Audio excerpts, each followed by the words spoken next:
Hey everybody, I'm Alice Ford. I've been on a 2-week adventure here in northern Idaho, and right now I'm in the Silver Valley. This area consists of about 8 small towns and is completely surrounded by national forest. So there are alpine lakes, there are mountains, there is a ton of wildlife, and there's also a rich history of mining here. I'm just here in the Silver Valley for a few days, so I'm gonna pack in as much adventure as I possibly can, but I'm gonna be hiking, I'm gonna be biking, and I'm even gonna be golfing. The Silver Valley is an outdoor lover's playground with 1,000 miles of Forest Service roads dedicated to hikers, bikers, and ATV riders.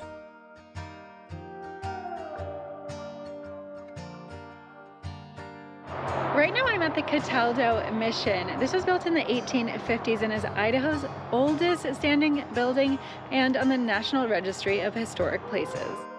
The park contains not just the church, but also the parish house and an amazing amount of surrounding property where I actually saw my first moose. Now, I can't believe this is the oldest building at only 1850. Everything in America is so new compared to our European neighbors. This church was actually built by Native Americans from the local tribe and became an important hospitality stop and supply station for traders, settlers, and miners.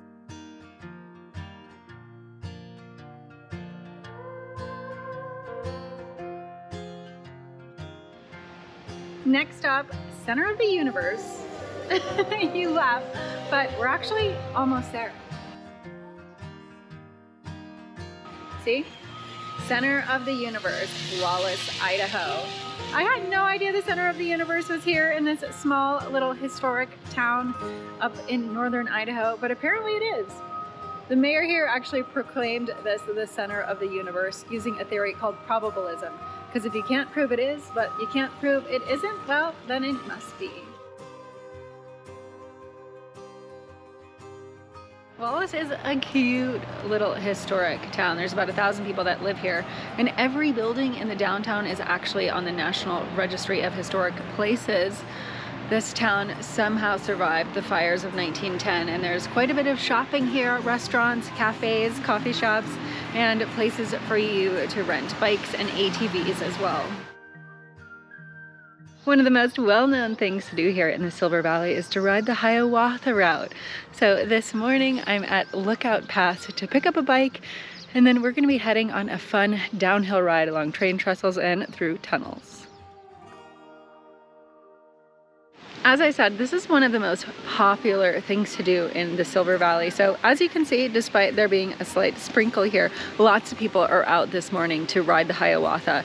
Now this is 15 miles each way. It goes along train trestles, through tunnels, and along a beautiful part of the country. We're starting in Montana actually, but gonna end back in Idaho. And there's a shuttle system that will bring you back to your car at the end of the day when you get your tickets at Lookout Mountain. So I'm excited to show you guys this route. And the fog is beautiful here with a little bit of rain, so it should be just absolutely spectacular out there.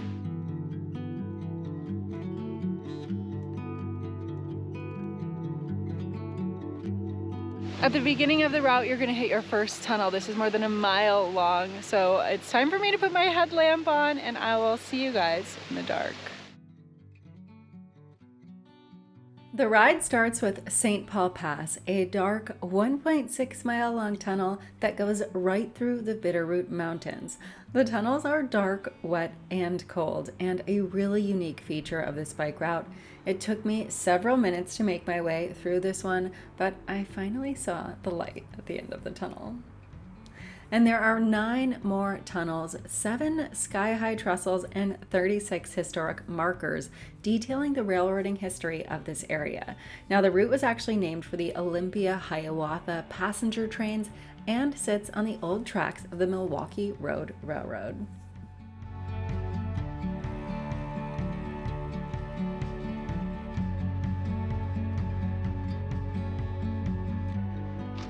Well, prepare to be a little covered in mud from some of these tunnels.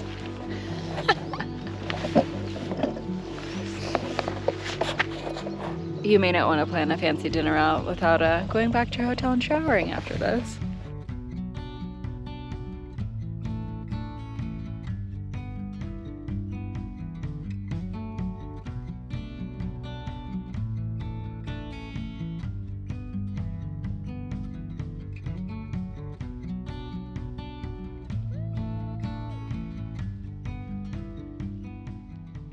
I really had a ton of fun riding this trail despite the rain. And one of the things I found so interesting was just the way the forest looks. It's like you're driving through a tree farm.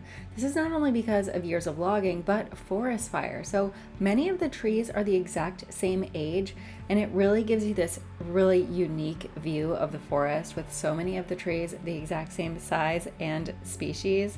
There was a huge fire here back in 1910, one of the biggest in the entire world.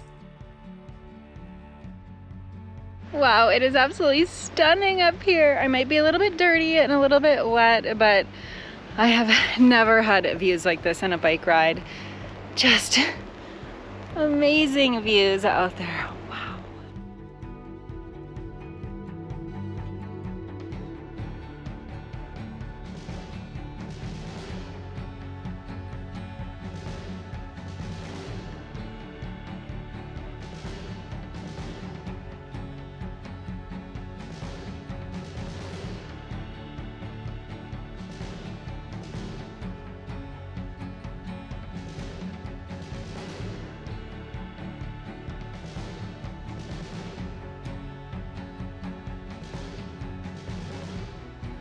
Just got to the end of the trail here. As you can tell by my backpack, make sure you bring something waterproof to wear when you're coming out here, especially if it's been a rainy day. Rain pants and a rain jacket. They also sell ponchos at the beginning of the trail. But now I'm waiting for the shuttle, which is going to take me back to the car, and then we're off for more exploring here in the Silver Valley.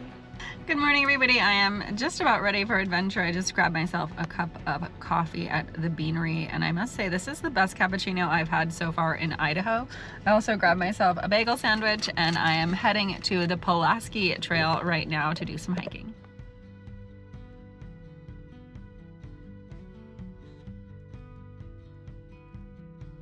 Just a few minutes away from historic Wallace is the Pulaski Tunnel Trail, which is what I'm going to be hiking this morning. This is 2 miles out, 2 miles back, and it recounts the history of the big 1910 fire here that wiped out pretty much all of the forest around here, somehow saving the town.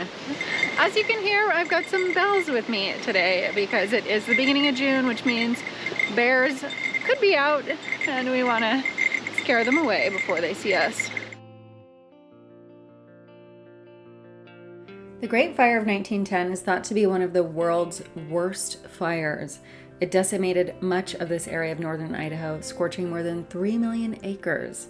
And this trail that I'm hiking on is named for Ranger Edward Pulaski, a fire chief who saved the lives of most of his 45-member crew by leading them through the dark, ash-laden skies to a mine shaft where they hid from the flames. Now, it's believed to have been started accidentally by the numerous logging trains that went through the area and often spewed pieces of hot coals into the forest.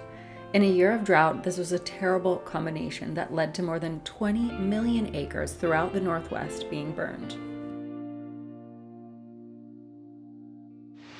As terrible as the 1910 fire was for not only the forest here, but the people that lived in these areas where fire just ravaged it, it also ushered in a new era of fire suppression for the Forest Service of the United States. Pulaski actually invented the fire axe, which is now used all across the world. Fire towers were built in different areas as well. So it really changed the way that the government here in the US managed the forests and managed fires as well. I have really been enjoying this trail. Not only is it beautiful, but learning about the history of the 1910 fire has been super fascinating. I had no idea that so many huge fires happened in this country in 1910. I mean, really, it wasn't just here in Idaho, but all across the United States. This huge fire system swept across much of the country, much of the West, that is. And this trail, you get to really walk through that living history. And as you'll notice in this area of northern Idaho as well, most of the trees are very young, and that's because almost all of them were killed during this season of fires. So if you're up here in Wallace or in this area, I highly recommend taking an hour or two walking on this trail, learning about the history, and seeing some of the beauty of the forest here.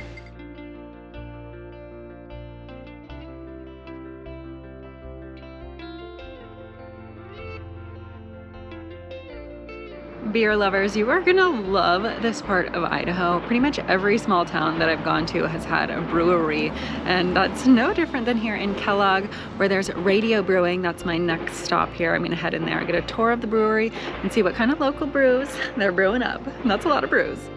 I'm getting to try 11 different beers while I'm here, and I'm gonna tell you some of my favorites. Now, they've got a wide variety here, from lagers and IPAs to local favorites. My favorite so far, they've got a Japanese lager that's pretty delicious.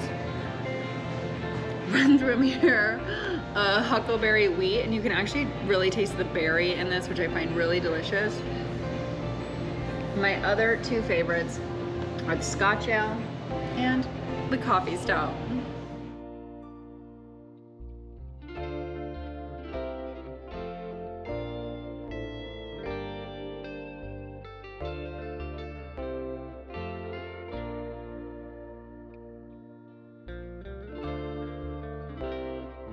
Right now, I'm trying my hand at golfing. We're at a place called Galena Ridge here in Kellogg, and I've actually never golfed. This is gonna be my first time playing anything other than mini golf. So luckily, I'm actually out here with Jeff. He is the manager here at Galena Ridge. He's showing me the ropes, giving me all the golf lingo, and I'm gonna try to get this golf ball over here, way over there. She will. Let's see how I do.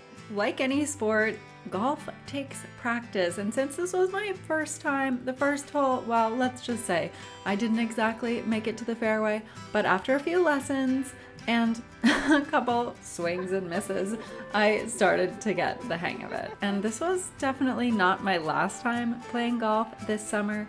As you'll see in some of the other videos that came out from this series, I played golf a few times. Alice, you have got to be kidding me. Oh my God! See it? I don't know how to zoom this, otherwise I would have followed it, but I had no idea. I've never played before. I got the hang of it, I think. Whatever.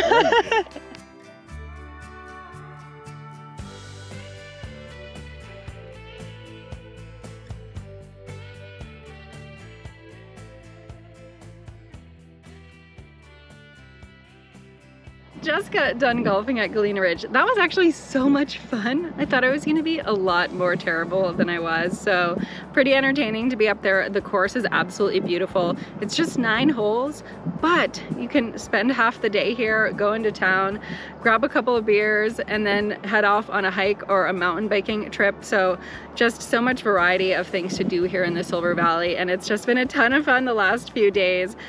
Obviously, I didn't get to do everything here. There is still zip lining, there is ATVing, there is a ton more hiking and biking, and just so much to do exploring the national forest here, and also learning about the history of the miners and the mines that exist in this valley as well. So if you love adventure like me, I know for a fact that you're gonna love it here in the Silver Valley of Northern Idaho. So come check it out.